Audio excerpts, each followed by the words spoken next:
120조 이상 정도도 매도를 할 수 있다라고 좀 언론을 통해서는 좀 자극적이게 좀 이야기하고 있는데, 아직까지 채권에 대한 수익률보다는 주식 비중에 대한 수익률이 좀 좋기 때문에 저는 그 비중을 뭐 6에서 8%까지 더 줄일 이유는 없지 않나라는 생각이 좀 들고요. 보수적으로 좀 감안해보면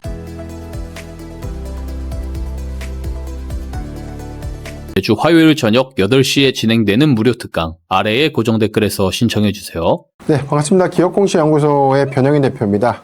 최근 증시 변동성이 너무 심화되다 보니까 굉장히 좀 투자 대응이 어려운 장세가 아닌가 생각되는데, 아무튼 오늘 충분한 좀 인사이트로 여러분들의 그 고민 충분히 좀 해결해 보도록 노력해 보겠습니다. 외국인 매도세는 언제쯤 진정될까요? 확인해야 할 신호는 무엇입니까? 우리가 6월 달에 너무 수급 변동이 좀 심하다 보니까 아무래도 주가가 좀 하락하는 이유에 대해서 많은 이야기들이 있죠. 일단 분기 또는 이제 반기별 리밸런싱에 대한 영향이 있다. 두 번째는 반도체, 특히나 메모리 기업들에 대한 주가 과열 부분들이 다소 좀 거품, 닷컴 버블과 좀 유사한 흐름에서 자꾸 좀 비교를 하면서 이 부분이 최근에 어떤 일부 수급적인 영향도 있었고요.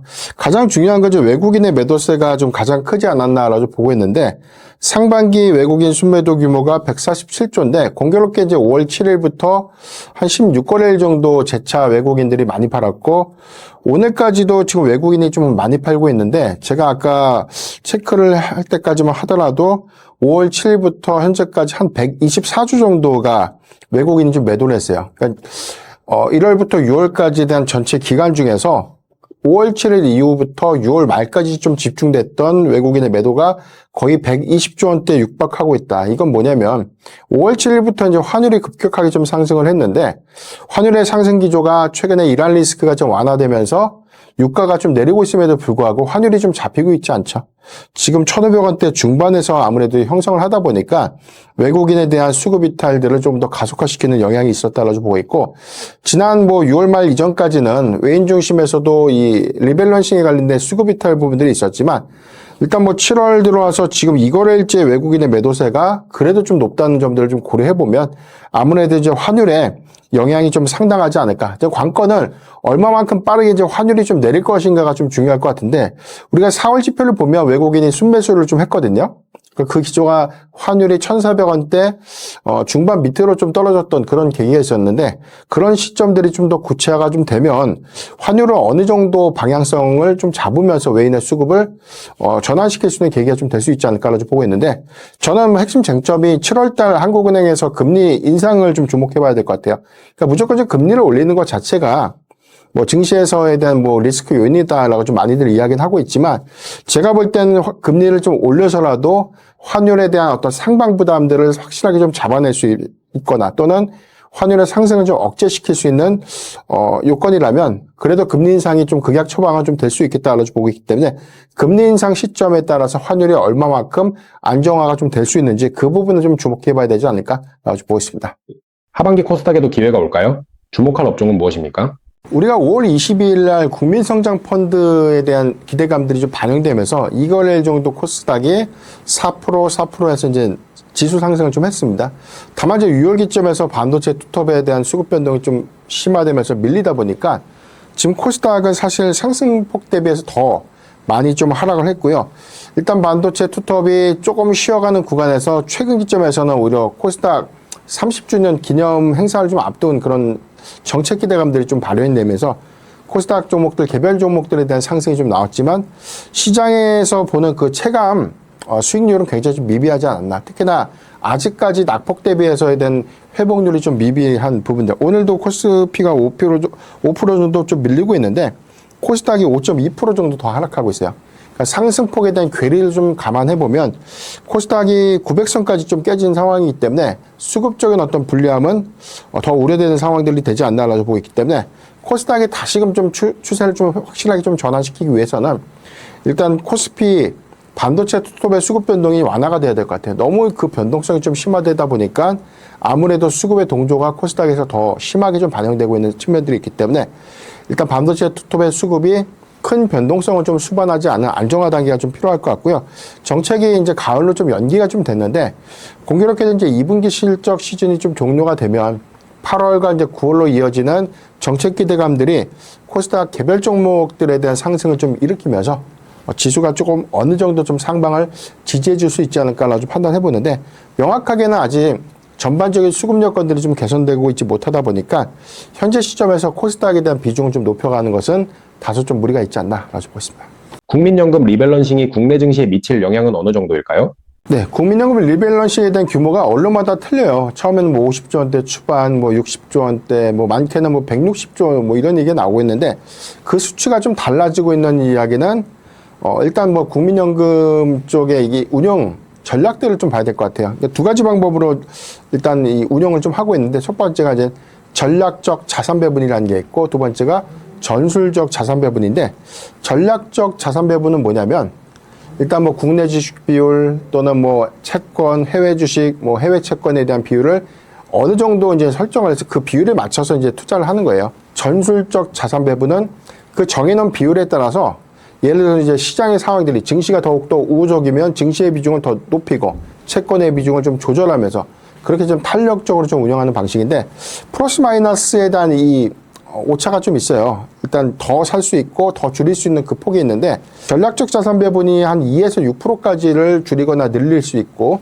전술적 자산 배분은 2에서 4% 정도 추정이 좀 되다 보니까 지금 국내 주식 비중이 허용치가 10.2% 정도인데 16%대까지 좀 올라갔고, 이게 최대 허용치가 26.8% 정도로 기억을 합니다. 그런데 이제 6월 말 기준에서 30%가 좀 채 안 되게 국내 주식 비중이 좀 높다 보니까 최소한 그 비중만큼에 대한 조절을 하기 위해서는 2에서 한 3% 정도에 대한 주식 비중을 좀 줄여야 되는 이슈가 이제 우리가 흔히 이야기하는 국민연금 리밸런싱이다라고 좀 보면 좋을 것 같고요. 다만 이제 그 수치가 전체 자산에 대한 운영기금이 한 2,000조 정도 추정을 하다 보니까 2% 잡으면 대략 40조, 3% 잡으면 한 60조고, 허용 범위를 모두 다 보수적으로 축소했을 때 한 6에서 8% 정도에 대한 갭 차이가 있으니까 이 부분을 좀 대입을 해보면 뭐 120조 이상 정도도 매도를 할 수 있다라고 좀 언론을 통해서는 좀 자극적이게 좀 이야기하고 있는데, 아직까지 채권에 대한 수익률보다는 주식 비중에 대한 수익률이 좀 좋기 때문에 저는 그 비중을 뭐 한 6에서 8%까지 더 줄일 이유는 없지 않나라는 생각이 좀 들고요. 보수적으로 좀 감안해보면 시장의 영향 부분은 40조에서 많게는 한 60조 정도에 대한 리밸런싱이 있을 수 있다. 다만 이제 이번에 국민연금 이사장이 이야기했던 것처럼 하루 안에 모든 이 차익 실현을 할 수 있는 부분은 없어요. 그러니까 매 일마다, 매 월간마다에 대한 어떤 비중이 있기 때문에 그런 부분들을 좀 적절하게 좀 적용해서 시장의 충격을 상당히 좀 주지 않는 선에서 조금 리밸런싱이 좀 이어질 수 있는 가능성이 높다라고 보고 있고, 어제 하락 부분들은 사실 뭐 국민연금 리밸런싱에 대한 영향들보다는 전반적인 어떤 수급 기조가 반도체 투톱의 노이즈에 조금 더 민감하다 보니까 이런 부분들이 오늘까지에 대한 수급 기조를 좀 이어가고 있다라고 보면 좋을 것 같습니다. 외국인 수급, 연금 리밸런싱, AI 우려 속 7월에서 8월 증시는 어떻게 보십니까? 네, 공교롭게도 마이크론의 실적 발표가 좀 있고 나서 메모리 기업들에 대한 버블 이슈가 좀 부각이 되고 있는데, 사실 이 부분은 지나가는 과정이라고 봐요. 빅테크 기업들도 2023년도에 AI 수요의 확장 기조가 너무나 주가 과열되다 보니까 계속해서 닷컴 버블 이야기가 좀 나오고 있고, 고평가 논란, AI의 뭐 수익성 논란, 뭐 최근에 캐펙스 투자 기조에 대한 부담, 여러 가지 노이즈가 좀 많죠. 메모리 기업의 최근 노이즈는 뭐 하다못해 뭐 반도체에 대한 담합 이슈, 어제는 뭐 메타가 일단 뭐 유효 자산에 대한 임대 서비스를 좀 한다고 하니까 지금 컴퓨팅에 대한 수요가 더 많은 것으로 알고 있는데, 이걸 보수적으로 좀 가난하고 오인 해석하고 있는 것이죠.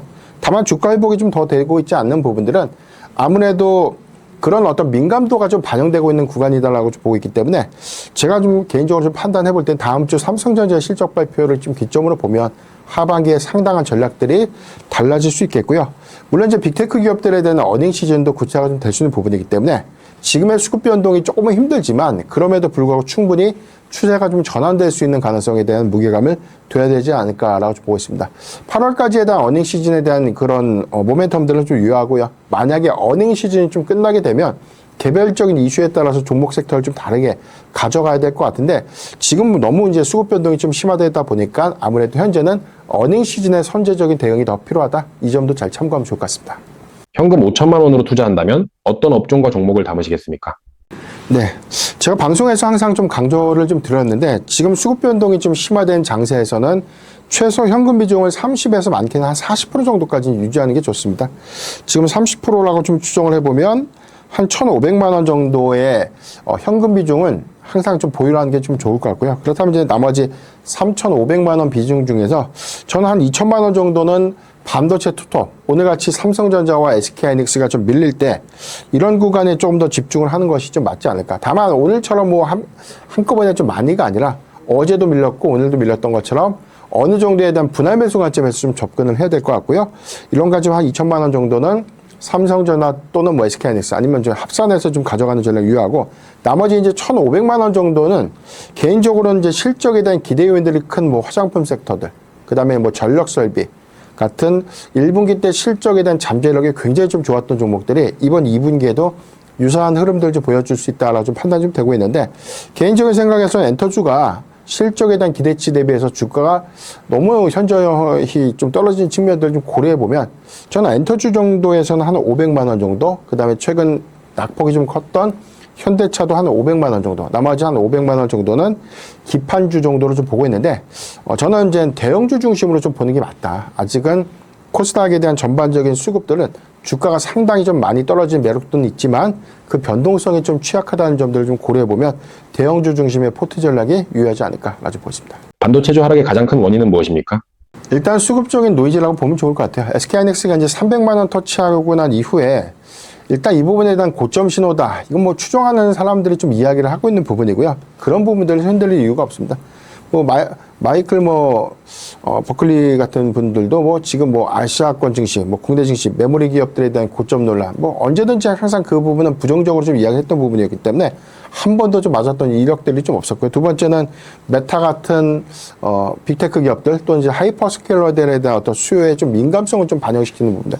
특히나 애플이 이 메모리 수급이 좀 안 되다 보니까 여기에 더해서 이제 가격까지 좀 올라갔던 부분들이 일단 이 단가 인상을 좀 단행하게 된 배경. 이런 것들은 갑자기 나왔던 이슈가 아니라 이미 지난 1분기 실적에서 컨퍼런스 콜에서 강조가 좀 됐던 부분이고 확인이 되었던 부분인데 이게 뭐 지금 당장의 수급적인 어떤 덜미가 좀 됐다라고 좀 보기 어렵고 반도체 투톱이 아무래도 이제 환율에 대한 영향을 좀 더 받으면서 외인 수급의 이탈을 좀 더 가속화시키는 부분들이 여기서는 또 마이크론이 또 한국 증시에 좀 동조돼서 요즘은 좀 선행해서 반영하고 있죠. 이런 부분들이 종합적으로 이제 필라델피아 반도체 지수에도 좀 부분적인 좀 영향을 주고 있지 않나라고 보고 있기 때문에 앞서 말씀드렸던 것처럼 지금의 이유는 명확한 이유보다는 그런 이슈 때문에 어느 정도 이제 흔들리는데 그 민감도가 이전보다는 조금 더 심해진 부분 이렇게 좀 보면 좋을 것 같고 실적에 대한 내용들은 좀 좋을 것 같지만 중요한 건 마이크론의 실적 발표처럼 장기 공급 계약에 대한 방향성들을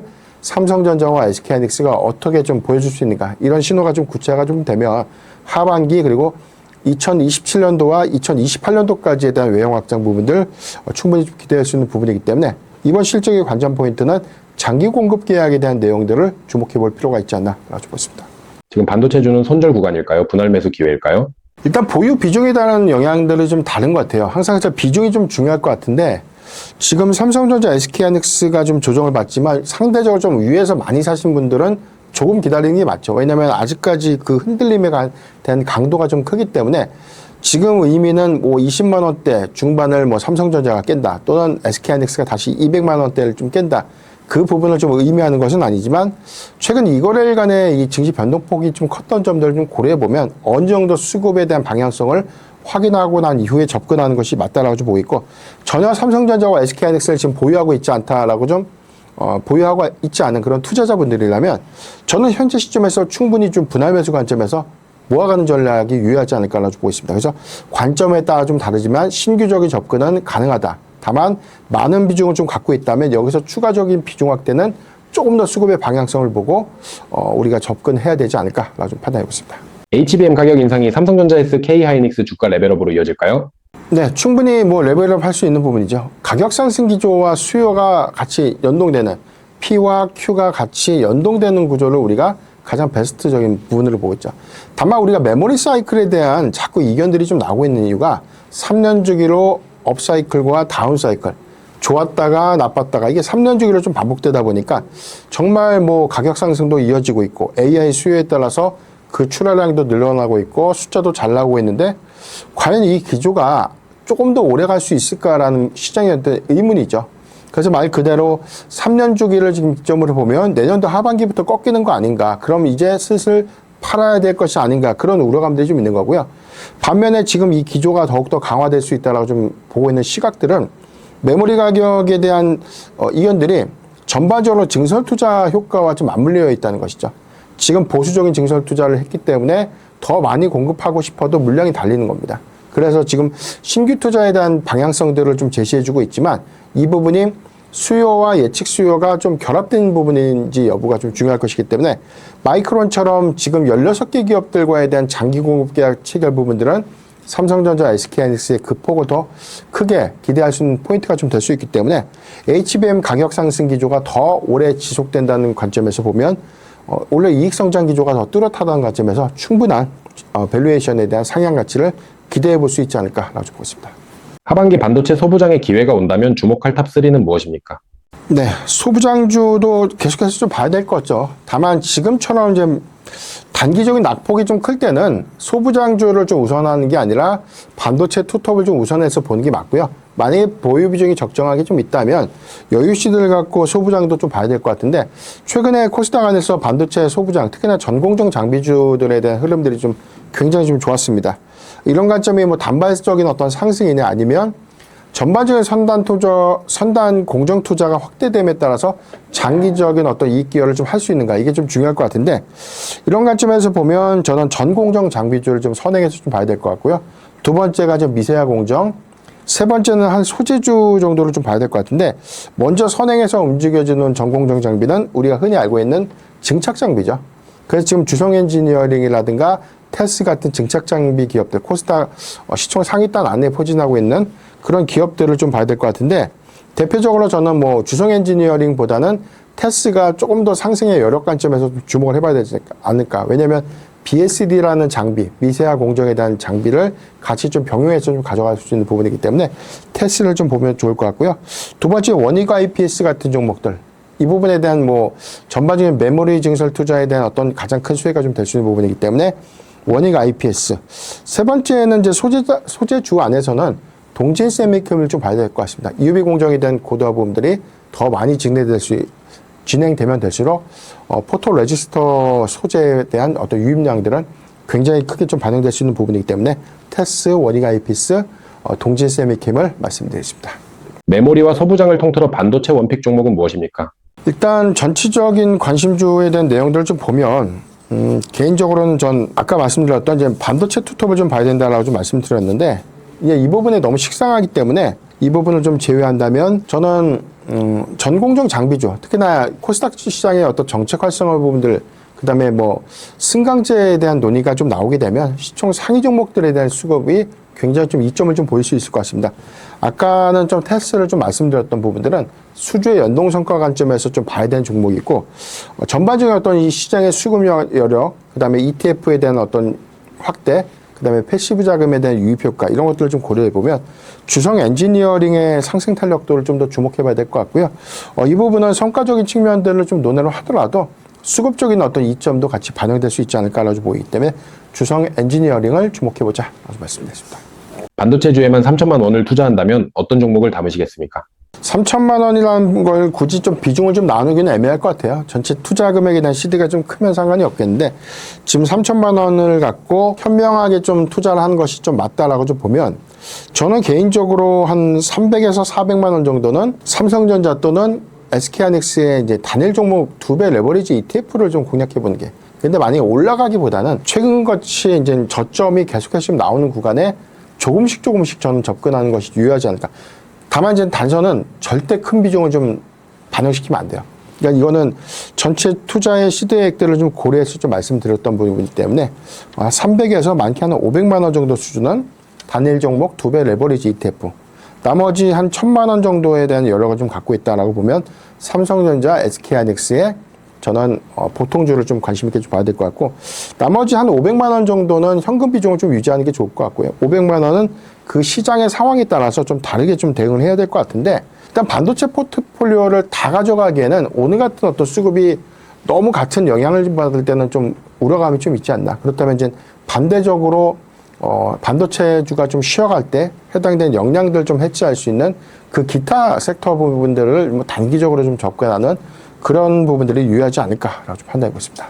삼성전기 레버리지 ETF 상장은 시장 기대감의 신호로 볼 수 있을까요? 만약에 우리가 이제 단일 종목 2배 레버리지 ETF가 출시가 좀 되지 않았다면 충분한 좀 기대 요인들이 좀 될 수 있는데, 삼성전기 레버리지 ETF의 상장 부분들은 시장이 다소 좀 우려할 수 있는 부분이 있을 것 같아요. 왜냐하면 최근에 금융감독원장이 좀 이야기했던 발언을 보면 2배 레버리지 ETF가 외국인에 대한 이 유입 효과라든가 시장의 활성화를 좀 기대하기 위해서 출시를 좀 했는데, 이게 간말 리밸런싱이라고 해서 빠질 때 더 내리고 오를 때 더 많이 오르는 수급의 왜곡 효과를 좀 가져가다 보니까, 안 그래도 지금 삼성전기가 ETF에 대한 이 비중, 리밸런싱에 관련된 수급 때문에 변동성이 좀 심화됐는데, 이게 뭐 레버리지 ETF까지 좀 유입되면 아무래도 이 수급적인 어떤 우려감들이 더 커지지 않을까, 그렇게 좀 보고 있기 때문에 일단 정책적으로 이게 출시가 될 수 있는지 여부가 좀 중요할 것 같고요. 만약에 출시가 좀 된다라고 하면은 변동성에 어느 정도 우리가 좀 대응을 해야 될 것이기 때문에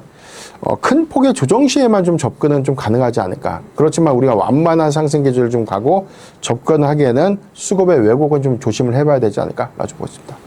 삼성전기 350만 원 목표가는 현실적으로 가능하다고 보십니까? 삼성전기가 6월 초에서 한 중순까지 변동성이 좀 심했습니다. 왜 빠진 좀 이유를 몰랐는데 나중에 좀 알려진 사실이지만, 일단 ETF에 대한 이 비중을 좀 줄이는 단계, 여기서 일부 차익 실현 매물이 같이 좀 동조가 되면서 고점 대비해서 조정을 좀 받았지만, 최근에 200만 원대에서 좀 탄탄한 흐름들 좀 유지하고 있었고, 최근에 뭐 이 공급 계약 체결 소식도 좀 전해왔는데, 앞으로 방향성들 보면 2분기 실적이 좀 좋은 건 알겠지만 하반기 증설 투자에 대한 무게감, 이 부분이 얼마만큼에 대한 사이클 기조를 좀 가져갈 수 있는지가 좀 중요할 것 같고요. 일본의 무라타 같은 기업이 증설 투자 효과, 최근에 일본 안에서 시가총액도 굉장히 좀 크게 올라가고 있죠. 그러니까 수급적인 어떤 동조 효과가 좀 있기 때문에 저는 삼성전기의 어떤 중장기 수급 기대감들을 메모리 사이클과 좀 연동해서 보는 게 맞다라고 좀 보고 있는데, 추정적으로 뭐 300만 원, 350만 원 이런 단계보다 현재 주가에서는 일단 변동성 여부를 얼마만큼 좀 축소시킬 수 있는지, 그 여부가 좀 중요할 것 같고요. 만약에 조정폭이 좀 크다면 1차적으로는 한 10에서 한 15% 정도를 단기 목표가로 보고 시장의 어떤 방향성들은 실적 발표 이후에 좀 더 책정하면 좋을 것 같은데, 이런 관점에서 저는 뭐 중장기 관점, 장기적 관점이 아니라면 뭐 내년도 상반기 이전까지는 충분히 300만 원대까지는 좀 도달 가능한 시그널은 우리가 좀 기대해 볼 수 있지 않을까. 그만큼 시장의 수요가 더 강하고 오히려 쇼티지에 대한 이슈가 하반기에 더 크게 좀 반영이 될 수 있다면, 저는 뭐 밸류에 대한 부담도 크게 좀 떨어내면서 주가가 더 올라갈 수 있는 명분을 좀 가질 수 있지 않을까라고 보습니다. 삼성전기의 성장 동력은 MLCC와 FC-BGA 중 어디에 더 있다고 보십니까? 일단 이 수요 기조가 거의 동일해요. AI 서버형이라는 공통점이 좀 있는데, 이게 가속기에 좀 들어가는가, 아니면 일단 초정밀기판 쪽이 좀 들어간 게 이제 가속기가 있고, 그 MLCC 부분은 뭐 전반적인 어떤 칩에 대한 내용들인데, 저전력 반도체의 어떤 수요와 좀 밀접성도 좀 갖고 있지만 각각의 요소가 좀 투입되는 그 경로가 좀 다르지만 종국적인 부분은 수요가 더 확장 기조를 좀 보이고 있고, 둘 다 쇼티지가 현실화가 좀 되고 있다는 거죠. 우리가 뭐 소형 IT 기기에 좀 적용됐던 MLCC에 대한 비중을 생각할 건 아니고요. AI 서버형 단가는 거의 기존은 우리가 초소형 IT 부분에 좀 집중됐던 원가 대비해서는 한 7배 정도 그 단가가 좀 많이 상승했다고 합니다. 이마저도 없어서 못 파는 그런 형국이 좀 되다 보니까 그 수요 기조가 좀 더 확실하게 좀 유지될 수 있겠고요. 증설 투자라는 것은 장래 어떤 목표량들보다는 일단 수요를 좀 기반으로 한 투자가 좀 선행해서 좀 이어갈 수 있는 부분이기 때문에, 저는 뭐 사실 MLCC도 좋지만 뭐 가격적인 이점들을 보면 초정밀 기판인 플립칩 BGA의 어떤 증설 투자 효과 내지는 수요의 확장 기조를 좀 더 주목해봐야 되지 않을까라고 보고 있습니다. LG노텍의 FC-BGA 서버용 기판 확대를 어떻게 평가하십니까? 네, 삼성전기가 최근에 반등이 좀 나오는데 LG노텍의 주가가 좀 역행을 하고 있어요. 이유는 간단합니다. 애플이 최근에 아이폰, 아이패드에 대한 단가를 인상을 했죠. 그러다 보니까 하반기 폴더블 폰에 대한 출시를 앞두고 있는 기대감이, 아무래도 가격을 인상하다 보면 스마트폰에 대한 교체 주기가 좀 더 지연되지 않을까. 그래서 2년마다 교체해서 샀던 분들이 가격이 올라가다 보니까 한 2년 정도 더 쓰고 사야지, 이런 심리가 수요를 위축시킬 수 있다는 부분. 그래서 이 부분에 대한 실적 우려가 반영이 된 거고요. 다만 이제 초정밀기판에 대한 수요 부분들은 빅테크 기업들이 돈을 대주면서 만들어 달라고 할 정도에 대한 어떤 수요 기조이기 때문에 일단 베트남 공장에 대한 증설이 저는 구체화가 좀 될 수 있다고 보고 있고요. 두 번째는 로보틱스에 대한 사업 가치가 반영되지 못했는데 LG노텍의 경우에는 대체적으로 이제 액추에이터라든가 비전 센싱이라고 좀 이야기하고 있는 휴머노이드 로봇의 이제 눈 역할을 하고 있는 기기죠. 그러니까 이 부분은 장기적 관점에서에 대한 이 수요 연동량, 이 부분도 추가적인 업사이드가 될 수 있다라고 좀 보고 있습니다. 삼성전기와 LG이노텍 중 지금 한 종목만 산다면 무엇을 선택하시겠습니까? 일단 상대적으로 좀 덜 올랐던 게 LG이노텍이죠. 다만 변동성이 너무 크고 애플발 이슈가 좀 있죠. 실적적인 영향을 받을 수도 있겠다라는 개인적인 좀 생각이 좀 드는데 반면에 삼성전기는 단일 종목 ETF에 대한 출시를 좀 앞두고 있는 그런 상태이기 때문에 이 부분이 수급적인 어떤 변동성을 좀 키우게 된다면 일단 개인 투자자가 쉽게 접근하기에는 좀 다소 좀 부담스러운 구간이 좀 될 수 있다. 이 약간의 어떤 노이즈는 같이 좀 보유를 하고 있지만 외형 성장이라든가 전반적인 증익 관점에서 보면 LG이노텍보다는 이제 삼성전기를 좀 더 주목해봐야 되지 않을까라고 좀 보고 있습니다. 현대차 50만 원 이하 조정은 비중 확대 기회로 볼 수 있을까요? 현대차의 주가 하락을 개인적으로는 굉장히 좀 안타깝게 생각을 하고 있고 이게 50만 원대를 좀 깰 일인가라는 생각이 전 너무나 들거든요. 왜냐면 로보틱스 사업 가치가 좀 부각된 이후에 사실 오른 것만큼을 다 반납했고 그렇다고 해서 현대차가 지금 추진하고 있는 로보틱스 사업에 대한 전략이 이야기만 하거나 메시지만 좀 던지고 있는 수준이 아니라 로봇 훈련센터도 지금 다 완공이 됐고 8월부터 운영을 좀 앞두고 있는 상태이기 때문에 아틀라스 로봇의 훈련 데이터가 좀 축적이 됩니다. 이 데이터는 향후에 로봇의 두뇌 역할을 하는 OS 자산에 대한 핵심 요소이기 때문에 이 부분은 또 재원이 될 수 있겠고요. 아메리칸 로보틱스의 이제 법인 설립이라든가 이런 사업들에 대한 구체화 부분들이 전혀 좀 반영되지 못했고 보스턴 다이내믹스 IPO가 구체화되지 못했다는 이유 때문에 좀 빠졌다. 이렇게 보기도 좀 어렵지만 시장에 다소 이제 과도하게 우리가 좀 기대를 하지 않았나. 그러니까 잘 진행이 좀 되고 있는데도 불구하고 시장의 어떤 오인 해석 부분들이 수급을 좀 위축시키는 계기가 좀 됐다고 보고 있고 두 번째는 파업 리스크죠. 이전에 파업 리스크에 대한 강도가 좀 다른 게 정년도 올려야 되고 일단 영업이익의 프로테이지를 성과급에 대한 어떤 명문화 조항들 이런 것들이 회사 측의 입장에서 상당한 좀 부담이 좀 될 수 있겠고 현대차가 많은 돈을 지금 벌고 있지는 못하죠. 이 부분도 역시나 앞으로 많은 재원에 대한 투자를 병행하면서 좀 가야 되는 그런 상황인데 일단 노조의 리스크가 다시 한번 좀 화두가 좀 되다 보니까 반등이 나올 때 그 반등폭을 더 크게 좀 가져가고 있지 않나라고 보고 있기 때문에 저는 현대차는 관심 있게 좀 봐야 된다. 다만 현재보다는 파업 리스크로 인한 어느 정도의 수급 변동이 좀 잦아드는 그런 구간이기 때문에 저는 2분기 실적을 좀 기점 이후에 좀 접근하는 것이 유효하지 않을까라고 보고 있고 역시나 저는 전체적인 어떤 목표 주가를 한 100만 원 정도 저는 보고 있는데 현대차의 전체적인 어떤 이 밸류에이션에 대한 가치 부분들이 사실 이제 구체적으로 좀 반영될 수 있는 부분이 2028년도에 대한 IPO 일정들이 좀 수립됐죠. 그러니까 이 부분은 내년부터는 휴머노이드 로봇에 대한 양산 기준이라든가 전반적인 어떤 이슈가 좀 부각될 수 있는 부분인데 보스턴 다이내믹스 이제 밸류에이션 가치가 더 상향될 수 있는 부분이고 IPO 일정들이 더욱더 구체화가 좀 된다면 현대차의 추정 가치는 더욱더 상향될 수 있다. 이 점도 참고하면 좋을 것 같습니다. 현대차 그룹 내 지금 가장 관심 있는 원픽 종목은 무엇입니까? 원픽은 역시나 현대차를 좀 봐야 될 것 같아요. 그러니까 전체적인 어떤 올라갔던 구간 대비해서 하회를 했다 이렇게 좀 보면 좋은데 현대차 자체적인 어떤 지금 주가 상태가 너무 낮아진 건 맞고요.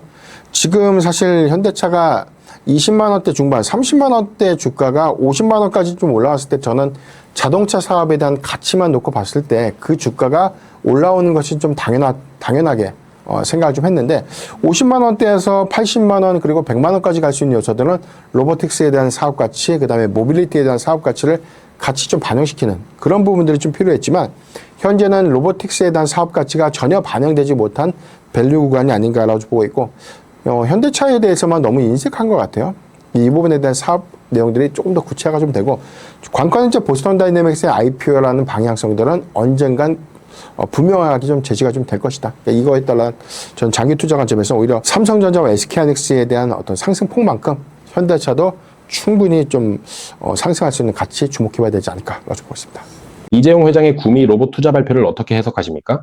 일단 이번에 삼성의 메가 프로젝트에 대한 내용들 안에서는 뭐 반도체 클러스터에 대한 사업 부분도 있었고요. 삼성전기 같은 기판 기업들에 대한 투자 부분들, AI 데이터 센터, 이제 로봇 부분, 로봇은 이제 구매한다고 했죠. 근데 우리가 시장이 좀 기대할 수 있는 부분은 현대차그룹이라든가 LG, 뭐 네이버, SK 같은 그런 기업들이 조금 더 구체화된, 그리고 조금 더 이제 본격화된 어떤 협력 성과들을 좀 내놓고 있는데, 삼성은 지금 현재 보스턴 다이내믹스의 최대 주주의 지분만 유지를 하고 있을 뿐이고, 정말로 이제 어떤 사업에 대한 가치를, 어떤 사업에 대한 전략을 좀 제시를 한 바가 없었기 때문에, 이번에 이제 경북 구미 지역의 로보틱스 사업에 대한 방향성을 좀 제시해 줬다는 부분들은 상당히 좀 큰 의미가 좀 있지 않나. 그래서 여기서 휴머노이드 로봇에 대한 전초 기지를 좀 만들 것인지, 그 다음에 그 적용되는 어떤 범위는 삼성 그룹사 안에서에 대한 내수 활용도, 내수의 어떤 스마트 공정이 좀 채택될 것인지, 이런 것들이 좀 구체화가 좀 되지 않을까라고 보고 있기 때문에,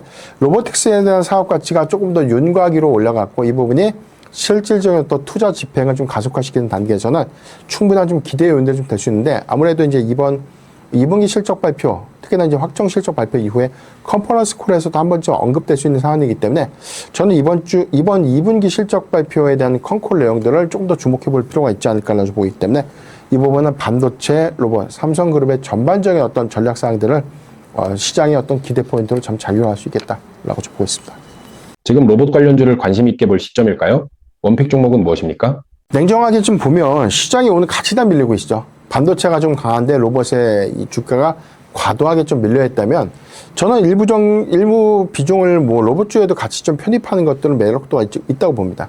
다만 시장의 방향이 반도체 투톱이 밀리면서 같이 무너져 내리는 형국이다 보니까 첫 번째 집중은 반도체 중심으로 좀 가져가는 게 좀 맞을 것 같고요.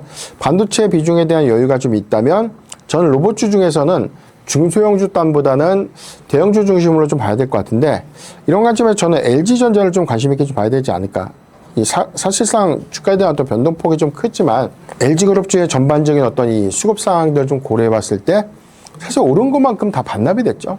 실적적인 어떤 방향성 부분, 특히나 이번 2분기 실적에서 컨콜 내용들을 보면, 이제 클로이드라는 이 홈로봇에 대한 양산 체제 구축 부분들, 엔비디아와의 협업 성과가 얼마만큼 실사업으로 좀 구체화가 좀 될 수 있는지, 이런 부분들이 좀 세분화되지 않을까라고 보기 때문에, LG전자가 고점에 대한 낙폭이 좀 컸고, 이 부분에 대한 어떤 조정은 밸류에이션에 대한 부담을 상당히 좀 완화시켰기 때문에, 저는 LG전자가 더 빠진다면, 저는 뭐 거의 뭐 두려움 없이 분할 매수 관점에서 접근해야 되지 않을까라고 보고 있습니다. 하반기 2차 전지 업종 전망은 어떻게 보십니까? 2차 전지 섹터가 6월달 수익률을 보니까 굉장히 좀 안 좋습니다. 사실 전체적인 어떤 종목군들에 대한 변동성도 좀 컸지만 2차 전지가 유독 낙폭을 좀 키웠는데, 아무래도 이제 코스닥 상위단에 있는 에코프로와 에코프로비엠에 대한 낙폭이 좀 컸고, 셀사의 경우에도 수급 변동이 좀 있었지만, 최근에 LG 에너지 솔루션을 비롯해서 ESS 사업 가치가 좀 부각됐던 셀사가 반등이 좀 나왔는데, 일단 에코프로비엠과 에코프로가 그 반등폭이 좀 크진 않았고요. 다시 뭐 익히 알고 있는 것처럼 또 유상증자를 좀 발표를 하면서 좀 급락을 좀 했는데, 이 기조가 워낙 조정을 받은 구간에서 또다시 주주 배정 유상증자에 대한 발표가 좀 있다 보니까, 발행 주식 한 10% 정도에 해당하는 신주 발행 부분들이 주가 가치 희석 요인으로 좀 작용하면서 실망이 좀 되고 있지 않았나라고 판단이 좀 되고 있습니다.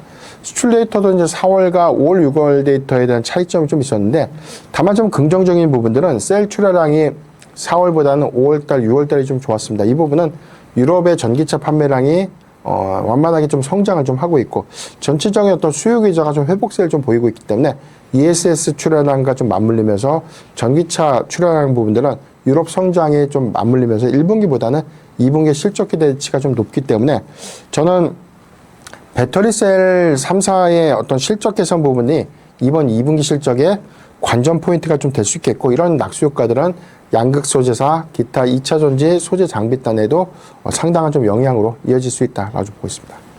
삼성 SDI LG 에너지 솔루션 조정은 기술적 반등일까요? 바닥 확인 과정일까요? 기술적 반등인 것 같아요. 그러니까 수급 기대감이 좀 반영된 건 맞는데 연속성이 좀 부재했죠.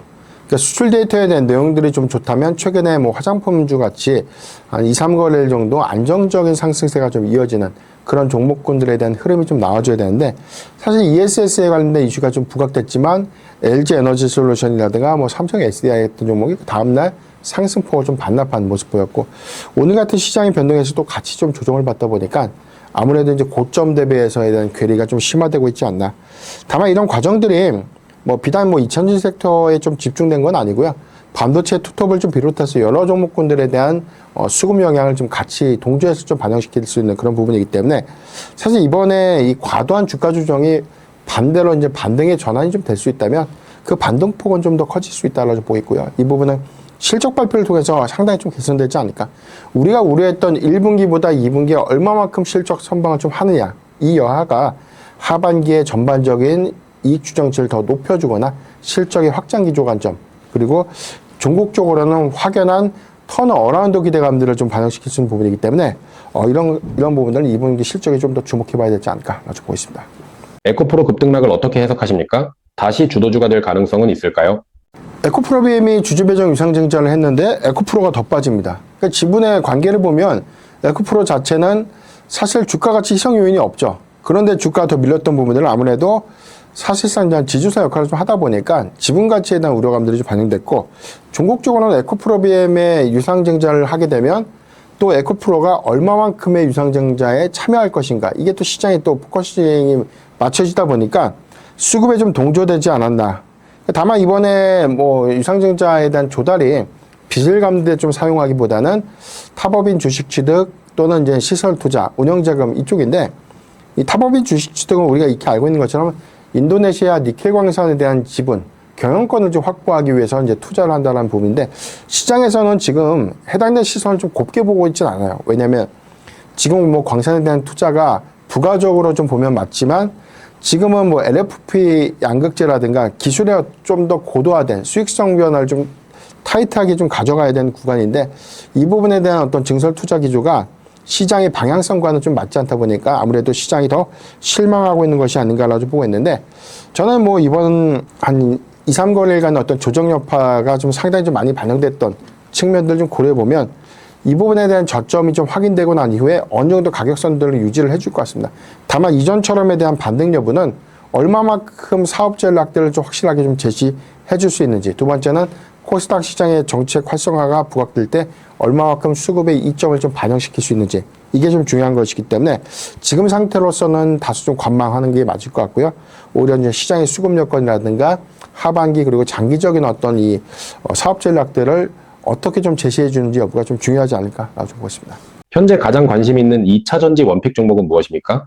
일단 소재사보다는 지금 ESS 부분에 좀 더 집중을 해봐야 될 것 같습니다. 메가 프로젝트에 대한 진행, 이 부분은 뭐 전력 설비 관련 종목들의 상승으로 좀 이어졌지만, 종국적으로 AI 데이터 센터의 국내 건립은 ESS 부분에 수혜가 좀 될 수 있겠죠. 그러니까 24시간 상시적인 전원을 유지해야 되고 정전 사태를 좀 방지시키기 위해서는 필수적인 어떤 전력 인프라라는 관점에서 수혜가 좀 될 수 있겠고, 이런 관점에서 저는 LG 에너지 솔루션 봐야 될 것 같은데, 전체 ESS 캐파는 뭐 배터리셀 3사 중에 가장 높고요. 북미향 집중도가 좀 좋지만 국내에서 AI 데이터 센터에 대한 수요 부분들, 지금 뭐 주요 입찰 부분은 삼성 SDI가 선점을 했지만 전체 시장의 규모라든가 캐파를 좀 고려해보면 LG 에너지 솔루션이 가장 큰 수혜가 좀 될 수 있지 않을까라고 보고 있기 때문에 저는 장기적 관점에서 ESS의 역량들 조금 더 주목해보자 라고 좀 판단해 보겠습니다. 전력 수요 증가 속 전력 설비 업종 전망은 어떻게 보십니까? 일단 기대감에 의해서 좀 많이 상승을 좀 했고요. 일단 대규모 투자 부분들이 좀 선행이 되다 보니까 이 기대감이 전력 인프라에 대한 수요와 좀 맞물리면서 좀 왔는데, 사실 우리가 미국에서 전력 인프라 수요와 이제 한국과는 그 지정학적인 어떤 괴리가 좀 있죠. 미국은 땅덩어리가 너무나 크고 지금 신규 데이터 센터의 어떤 착공 기지가 사실 전력을 좀 끌어와서 좀 쓰거나 아니면 복합 화력 발전소 내지는 SMR을 좀 기반으로 해서 전력을 배분받는 그런 형식으로 좀 가다 보니까 변압기 같은 전력 설비도 중요하지만 전선도 상당한 좀 수혜가 좀 될 수 있는데, 한국 같은 경우는 사실 섬 지역을 좀 제외하고 전기가 안 들어온 지역은 없죠. 지금 뭐 송전망이 좀 불안정해서 전기 수급을 좀 못 받는다, 이렇게 좀 보기 어렵죠. 다만 이제 미국보다는 뭐 지정학 이점 때문에 저는 전선주가 실질적인 수혜가 얼마나 될까라는 좀 개인적인 좀 생각이 있고요. 두 번째, 저는 전력 설비는 좀 봐야 되는 부분들이 아무래도 산단이라든가 클러스터 부분들은 많은 전력을 좀 소요를 하기 때문에 전력 설비, 특히나 AI 데이터 센터는 ESS와 좀 결합될 수 있는 부분들, 그래서 저는 이런 프로젝트에 대한 가시성 있는 부분들은 주목을 좀 해봐야 되겠지만 전체 투자 규모를 좀 감안해보고 전체 투자의 클로징을 보니까 2040년도죠. 저는 개인적으로 2040년도 그 이상까지도 봐야 되지 않을까 좀 보이기 때문에 단기적인 어떤 실적의 유입량들은 지금은 좀 우리가 판별을 하기에는 좀 제한적이지 않을까. 다만 이제 그런 기대감들이 현재 반영되고 있는 구간이다라고 좀 참고하면 좋을 것 같습니다. AI 데이터 센터와 전력 인프라 투자 확대 속 주목할 전력기기 종목은 무엇입니까? 두 가지 차이가 있어요. 전력 설비 전선주보다는 국내 메가 프로젝트의 수혜는 전력 설비가 좀 될 수 있습니다. 초고압 변압기라든가 배전반 같은 보조 설비 부분들은 같이 좀 묶어서 좀 갈 수밖에 없는 구조인데 여기 더해서 저는 ESS 부분은 데이터 센터의 전체 총 걸림량들과 연동해서 좀 봐야 될 것 같은데 이런 것들은 뭐 종목적으로 전력 설비냐 아니면 뭐 ESS냐 같은 부분에 대한 수혜가 좀 될 수 있겠고 일단 전력 설비가 이런 기대감들을 최근 한 2거래 정도 연속해서 좀 반영시키고 있는 부분들이기 때문에 미국의 전력 수요 그다음에 이에 따른 어떤 이 AI 데이터 센터, AI 인프라 수요에 따른 장기 사이클 기대가 국내 또 신규 투자와 좀 병행되면서 오히려 좀 더 호황기를 더욱더 좀 누릴 수 있다는 기대감을 좀 반영시키고 있다라고 좀 보면 좋을 것이기 때문에 전력 설비는 좀 봐야 되지만 현재 많이 올라왔던 구간들을 보면 역시나 조정폭이 큰 그런 구간에 분할 매수 관점에서 접근을 해야 되지 않을까라고 좀 보고 있습니다. 두산에너빌리티, HD 현대일렉트릭, LS 일렉트릭 효성중공업 중 투자 매력이 가장 높은 기업은 어디입니까? 일단 북미 집중도를 보면 효성중공업이라든가 HD 현대일렉트릭이 좀 좋을 것 같은데 국내 메가 프로젝트에 대한 수혜를 보면 저는 LS 일렉트릭을 좀 봐야 될 것 같아요. 왜냐하면 초고압 변압기에 대한 전체 총량은 효성중공업이 강하고 HD 현대일렉트릭의 캐파가 크죠. 물론 LS 일렉트릭도 캐파를 보유하고 있지만 상대적으로 보면 뭐 초고압 변압기에 대한 비중도 있지만 보조 설비에 대한 특히나 뭐 배전반 부분에 강점을 좀 갖고 있는 부분이기 때문에 국내 투자에 대한 확대 기여는 오히려 LS 일렉트릭에 대한 이점을 조금 더 반영시킬 수 있겠다라고 보고 있기 때문에 저는 개인적으로 LS 일렉트릭의 외형 확장을 조금 더 무게감 있게 봐야 되지 않을까라고 좀 보고 있습니다. 하반기 가장 큰 수혜가 기대되는 전력 설비 원픽 종목은 무엇입니까? 아까는 메가 프로젝트의 관점에서 보면 LS 일렉트릭 만약에 전 세계 글로벌 전력 설비에 대한 가장 큰 수혜가 좀 될 수 있는 부분은 단연 이제 효성중공업 그 캐파를 무시할 수 없죠. 1분기 사상 최대 수주 잔고를 좀 기록을 했었고 이게 2분기에도 연속성 있는 흐름들 나올 텐데 효성중공업을 좀 말씀드리는 가장 큰 이유가 지금 주가가 거의 뭐 300만 원대 중후반에 좀 위치를 하고 있죠. 그러다 보니까 개인들이 신규적으로 좀 접근하기는 어려운데 저는 종국적으로 보면 효성중공업이 액면 분할을 통해서 시장의 진입 단계를 상당히 좀 완화시킬 수 있지 않을까. 그렇다면 액면 분할 이후에 추가적인 어떤 상승은 조금 더 우리가 좀 기대할 수 있는 부분이 될 수 있기 때문에 전반적인 어떤 사이클에 대한 호황기, 두 번째는 액면 분할에 대한 기대감 같이 좀 동조해서 좀 보면 좋지 않을까라고 보고 있습니다. 하반기 시장에서 반드시 주목해야 할 변수는 무엇입니까? 예, 첫 번째는 지금 금리 기조를 좀 보고 있죠. 아무래도 이제 금리의 민감도가 위험 자산에 대한 선호 심리를 위축시키는 배경이 되다 보니까 전국적으로 미국의 금리 정책 기조, 그다음에 아시아권에 대한 금리 정책. 그래서 글로벌 국가들에 대한 금리 정책 기조를 어떻게 좀 가져가고 그 횟수가 더 매파적일지 아니면 완화적 기조를 좀 가져갈지. 다만 이제 이란과 미국의 종전합의 협상이 현재 좀 진행 중에 있고 호르무즈 해협이 다시 이제 개방이 좀 됐기 때문에 유가의 하향 안정화가 뚜렷하게 좀 반영이 되면 물가 지표에 대한 안도가 종국적으로는 이 매파적 금리 기조를 상당히 좀 완화시킬 수 있는 배경이 될 수 있겠다라고 좀 보고 있고요. 두 번째는 AI 인프라 투자 기조에 대한 확장성 부분들인데 저도 개인적으로 이 부분은 중요하게 좀 보고 있는 게 좋다 하지만 정말로 AI 인프라 투자 기조가 피크 논란, 전반적인 투자 기조가 보수적으로 가거나 아니면 현행 기준에서 유지한다라는 정도의 발언만 좀 나온다고 하더라도 메모리 기업들을 좀 중심으로 해서 큰 조정이 좀 빌미가 될 수 있다고 봅니다. 그러니까 우리가 시장의 과도한 예측은 1,000원 벌던 회사가 2,000원을 벌었는데 만약에 1,700원을 번다고 했을 때 그 300원 정도 덜 버는 것은 우리가 크게 뭐 이익 감소라고 좀 보진 않지만 그 기조를 현재 관점의 민감도를 좀 놓고 대입해 보면 굉장히 좀 크게 받아들인다는 것이죠. 그래서 저는 개인적으로 여기서 AI 캐펙스에 대한 투자 기조에 대한 상향 유지 여부를 매 분기마다 재차 좀 체크를 해야 될 것이기 때문에 이런 포인트들도 잘 참고를 하는 것이 맞지 않나라고 좀 보겠습니다. 마지막으로 투자자분들께 전하고 싶은 말씀 부탁드립니다. 네, 시장의 변동성이 굉장히 좀 커지고 있습니다. 특히나 반도체 투톱의 어떤 보유, 최근에 고점에서 좀 매수를 했다면 조금 힘든 구간, 그리고 저점에서 좀 매수했던 부분도 수익이 축소되다 보니까 더 비싸게 팔지 못했던 아쉬움이 좀 남는 구간, 특히나 코스닥의 비중이 높은 투자자분들은 그만큼에 대한 심적인 고통이 좀 심화되는 그런 장세인데, 사실 국내 증시에 대한 이런 수급 왜곡 부분들은 일단 지수가 어느 정도 상방을 향해 나가는 일종의 좀 과정 정도로만 좀 해석하면 좋을 것 같고요. 아직까지 국내 증시의 어떤 상황들 보면 반도체 투톱 이외의 종목군들 빼고는 사실 일단 주가의 어떤 상승폭을 좀 온전하게 좀 반영시키지 못했다라고 보기 때문에 수남의 시세 관점에서 시장의 어떤 활성화 안정화 부분들은 잠재적으로 수급 동조가 좀 일어나는 과정에서 언제든지 좀 상승 여력까지만 좀 봐야 될 것 같은데, 이런 부분들이 현재 구간 좀 감당하기 좀 힘들더라도 적정하게 현금 비중을 좀 잘 유지하고 철저하게 내 매수가를 좀 위협하면 충분하게 좀 비중을 좀 축소하면서 유연하게 좀 대처하는 전략들이 필요한 시점이 아닌가라고 보이고요. 두 번째는 2분기 어닝 시즌이 좀 시작됐습니다. 무분별하게 우리가 뭐 테마성 이슈라든가 개별 이슈에 따라서 좀 매수하기보다는 1분기 때 실적이 정말 탄탄했던 그런 섹터군들을 오늘같이 시장의 조정폭이 좀 클 때마다 계속해서 좀 모아가는, 그리고 이제 실적 발표를 좀 기점으로 해서 다시금 좀 차익 실현하는 단발성적인 접근 방법이 현재는 유의하지 않을까. 이 점도 좀 잘 참고하면 좋을 것 같습니다.